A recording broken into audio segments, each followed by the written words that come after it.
मनाली के mall road की भीड़ से सिर्फ 1.5 घंटे की ड्राइव करके आप पहुंच सकते हैं कि ऐसी ब्यूटीफुल वैली में जो पूरे हिमाचल से थोड़ी सी अलग है, जो 6 महीने के लिए बर्फ की चादर ओढ़ लेती है और 6 महीने बिल्कुल हरी भरी हो जाती है, जिसका नाम है लाहौल वैली।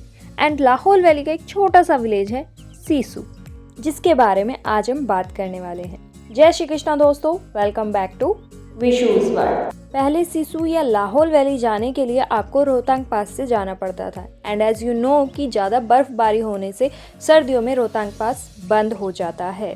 अब बात करते हैं कि आप सिसु कैसे पहुंच सकते हैं। सिसु पहुंचने के मैं आपको 4 तरीके बताती हूँ। पहला तो यही है कि अगर आप अपनी गाड़ी से आ रहे हैं तो आप अपनी गाड़ी लेकर सिसु जा सकते हैं, बट अपनी गाड़ी में आपको 200 रुपये की गाड़ी की फीस देनी होगी, जो पर डे की होती है। ये फीस पहले नहीं लगती थी, बट टूरिस्ट बढ़ जाने से अब ये फीस लगती है। दूसरा तरीका है कि आप मनाली से कैब बुक कर सकते हैं, जो 4 से 5 हज़ार रुपये में हो जाती है।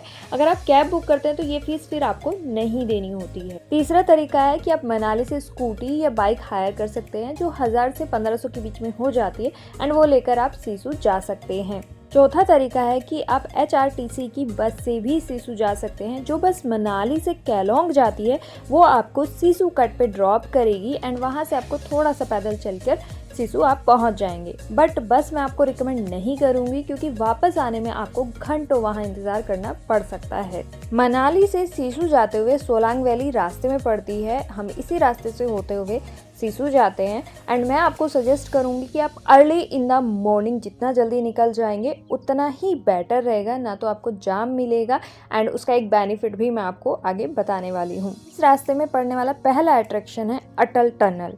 ये टनल 9 किलोमीटर लंबी है एंड ये दुनिया की सबसे लंबी टनल है, जो 10,000 फीट से भी ज़्यादा की ऊंचाई पर बनी हुई है, जिससे होकर आप गुजरते हैं। यहाँ लोग सेल्फी लेते हैं, वीडियोस बनाते हैं, तो ये एक अट्रैक्शन पॉइंट है यहाँ पर। अटल टनल के साउथ पोर्टल से आप एंट्री करते हो एंड नॉर्थ पोर्टल से बाहर निकलते हो। इस टनल के बन जाने से लेह और लाहौल वैली जाने वाले लोगों को बहुत फ़ायदा हुआ है। इवन इसके बन जाने से दूरी तो कम हुई है, साथ ही यहाँ पहुँचना भी बहुत आसान हो गया है। इस टनल से निकलते ही नज़ारे एकदम चेंज हो जाते हैं। आपको चारों तरफ बर्फ से ढके हुए पहाड़ दिखाई देते हैं एंड अगर जैसे मैंने आपको बोला था कि आप जल्दी आते हैं तो वो जो 200 रुपये वाली फ़ीस है ना, वो आपकी बच जाती है अगर आप 7 बजे तक यहाँ से क्रॉस कर जाते हैं, क्योंकि उस टाइम तक वो लोग नहीं आते हैं। दूसरा अट्रैक्शन है सिसु तक जाने का जो सफ़र है वो अपने आप में एक बेहतरीन एक्सपीरियंस है, क्योंकि ये जो 40 किलोमीटर का रोड ट्रिप है, जिसे करने में आपको वैसे तो 1.5 ही घंटा लगता है, बट अगर आप रुकते हुए जाते हैं एंड इंजॉय करते हुए जाते हैं तो इसमें आपको 2 से 2.5 घंटे भी लग जाएंगे, जिसमें आपको बहुत खूबसूरत लैंडस्केप देखने के लिए मिलता है। ये जगह पूरी तरह लैंडस्केप से भरी हुई है। जहां आपको जो व्यू अच्छा लगे आप वहां रुक सकते हैं, फ़ोटो वीडियो शूट कर सकते हैं एंड यहां तक पहुंचने की जो रोड कंडीशन है वो बहुत ही अच्छी है। काफ़ी लोग यहाँ पर रुकते हुए जाते हैं। तो मैं आपको सजेस्ट करूँगी कि आप कैब या फिर स्कूटी या बाइक हायर करके आएँ, वो ज़्यादा बेनिफिशियल है। एंड अब बात करते हैं स्टे की, कि आपको यहाँ पर स्टे करना चाहिए या नहीं। अगर करना चाहिए तो क्या ऑप्शन है। मैंने आपको कहा था कि आप अर्ली इन द मॉर्निंग निकलिए मनाली से, ताकि आप एक ही दिन में सिसु को विजिट करके देन वापस मनाली जा सके। वैसे तो सिसु में स्टे करने की कोई नीड नहीं है, क्योंकि जितने अट्रैक्शन मैं बताऊंगी वो आप फुल डे में कंप्लीट कर लेंगे। बट अगर आपको स्टे करना है तो आपको यहाँ बहुत सारे ऑप्शन मिल जाते हैं, बट वो एक्टिविटी एरिया से थोड़ा सा दूर है। सिसु गाँव में आपको बहुत सारे होम स्टे मिल जाएंगे एंड जो होटल्स हैं वो भी रोड साइड आपको बहुत सारे ऑप्शन मिल जाते हैं। अब बात करते हैं नेक्स्ट अट्रैक्शन की। सिसु में सबसे ज़्यादा फेमस है सिसु वाटरफॉल। अगर आप सिसु गांव में स्टे कर रहे हैं तो वहां से आपको ये ब्रिज क्रॉस करके जाना होता है, जहां पर आप बाइक से जा सकते हैं। इस ब्रिज पर बाइक जा सकती है। देन बाइक को पार्क करने के बाद भी आपको 45 मिनट से 1 घंटे का ट्रैक करना पड़ता है, जहां आपको कुछ रास्ते में ड्रिल मिलती है, कुछ जहां पर कच्चा रास्ता है एंड वाटरफॉल तक जाने के लिए कई जगह साइन बोर्ड भी आपको दिखाई देते हैं। एंड फाइनली आपको देखने के लिए मिलता है सिसु वाटरफॉल। गर्मियों में ये वाटरफॉल इतना प्यारा लगता है। देखिए पूरा ऊपर से नीचे तक पानी बहते हुए आ रहा है एंड काफ़ी ऊंचाई से ये पानी गिर रहा है।